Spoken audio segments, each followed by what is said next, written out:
নমস্কার, আপনারা সবাই কেমন আছেন? স্বপ্নডানাতে আপনাদের সবাইকে জানাই স্বাগত। আজ আমি চলে এলাম নতুন একটা রেসিপি নিয়ে। এই রেসিপিটা কিন্তু খেতে দুর্দান্ত হয়, অপূর্ব স্বাদের একটা রেসিপি। অনেকে এই করলা বা উচ্ছে খেতে একদম পছন্দ করেন না, তবে এইভাবে যদি বানান তাহলে কিন্তু বাচ্চা থেকে বয়স্ক সবাই কিন্তু চেটেপুটে খেয়ে নেবে। বিশেষ করে বাচ্চারা তো তেতো জাতীয় খাবার খেতে একদম পছন্দ করে না, তবে এই ধরনের রান্না পেলে ওরা কিন্তু বেশ ভালো করেই খেয়ে নেবে। তো চলুন রেসিপিটা কেমনভাবে বানালাম একবার দেখে নিন। প্রথমে দেখুন 4টে মিডিয়াম সাইজের করলা নিয়েছি, তারপর ওগুলোকে মাঝ বরাবর কেটে নিয়ে এইভাবে ছোট ছোট করে কেটে নিয়েছি। আপনারা চাইলে কিন্তু করলার বদলে উচ্ছে দিয়েও এই রেসিপিটা বানাতে পারেন। দেখুন এইভাবে সমস্ত করলাগুলো ছোট ছোট করে কাটা হয়ে গেছে। এবার এগুলোকে ধুয়ে জলটা ঝরিয়ে নেব। আর এই রেসিপির ক্ষেত্রে যেহেতু কোনো জল ব্যবহার করব না, তাই উচ্ছে বা করলা বেশ ছোট ছোট করেই কেটে নিতে হবে। এবার দেখুন একটা মিডিয়াম সাইজের আলু নিয়েছি, যেটাকে এইভাবে ডুমো ডুমো করে কেটে নিলাম। আলু দিয়ে করলা বা উচ্ছের এই রেসিপিটা কিন্তু খেতে দুর্দান্ত লাগে।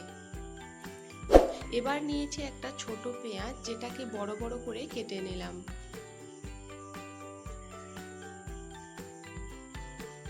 এবার একটা ছোট টমেটোকেও ছোট ছোট করে কুচি করে কেটে নেব। ওভেনটা জেলে দিয়ে এবার একটা কড়াই বসিয়ে দিয়েছি, আর শুকনো কড়াইতেই দিয়ে দিলাম 2 টিস্পুন পোস্ত, 6টা-7টা গোলমরিচের দানা। কন্টিনিউ এইভাবে নাড়াচাড়া করতে থাকবো। গ্যাসের ফ্লেমটা কিন্তু এই সময় লোতেই রাখতে হবে।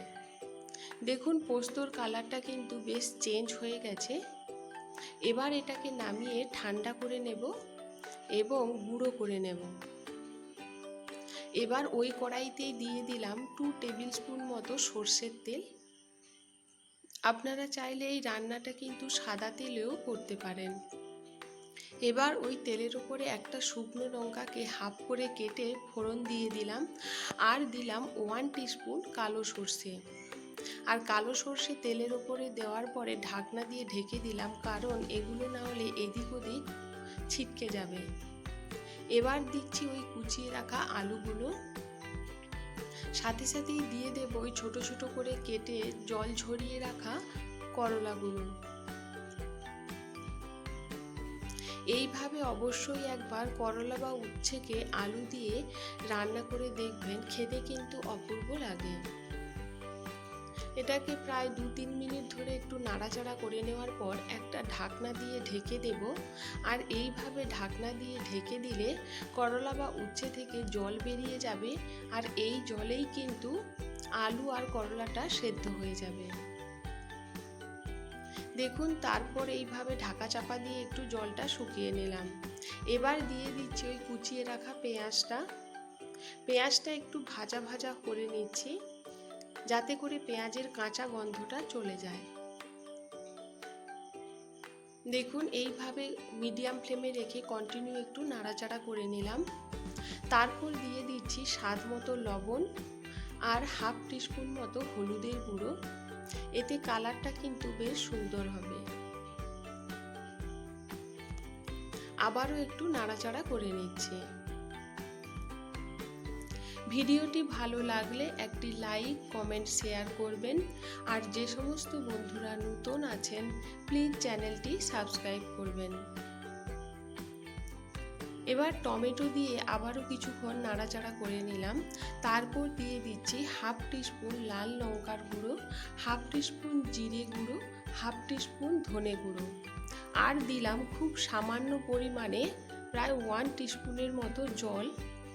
কারণ মশলা গুঁড়ো যেহেতু ব্যবহার করেছি, তাই এখানে লেগে যাওয়ার বা তিতো হয়ে যাওয়ার ভয় থাকবে না।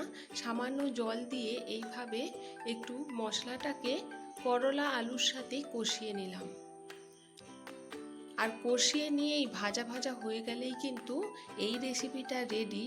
তারপর ওপর থেকে ছড়িয়ে দিলাম ওই গুঁড়ো করে রাখা গোলমরিচ আর পোস্ত।